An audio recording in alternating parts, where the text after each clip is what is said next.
Hey everyone. So welcome. Today I'm going to look at John chapter 11, and we're going to take a look at verses, skip around a little bit, look at verses 39 through 41 and a little bit of 43 and 44. This one I've titled Be Obedient, and it takes place right after the death of Lazarus, which was a friend of Jesus.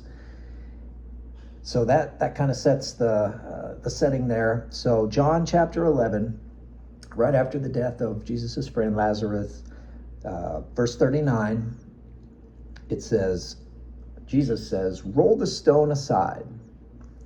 But Martha, the dead man's sister, protested, "Lord, he has been dead for 4 days. The smell will be terrible."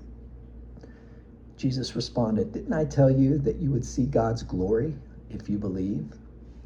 So they rolled the stone aside.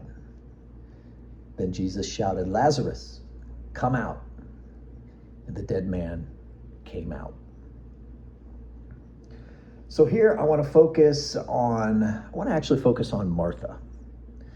And Jesus, her brother is dead, has been buried, he's behind this stone. It's been 4 days. Jesus tells her to roll the stone aside. And what does she do? Does she roll the stone aside? No. First thing she does is, it says she protested and kind of pushed back at Jesus.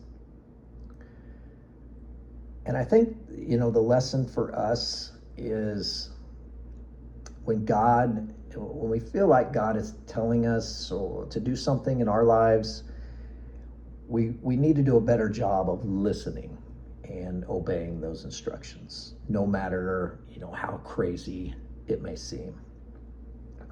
Because, how can God perform wonders and miracles in our life if we aren't listening to him and taking those steps of obedience in faith? So, and this is hard for me as well, but I think in order to do this, I think we just need to do better. We need to pray more. We need to do a better job of learning to listen. And I really struggle with this. I think a lot of people do in this day and age because we're so overstimulated that it's hard to sit still and really listen. And once we listen and we really feel like God is talking to us and telling us what to do, we really need to obey that. Obey in faith and see what God can do in our life. And, what he can do in our life for his glory.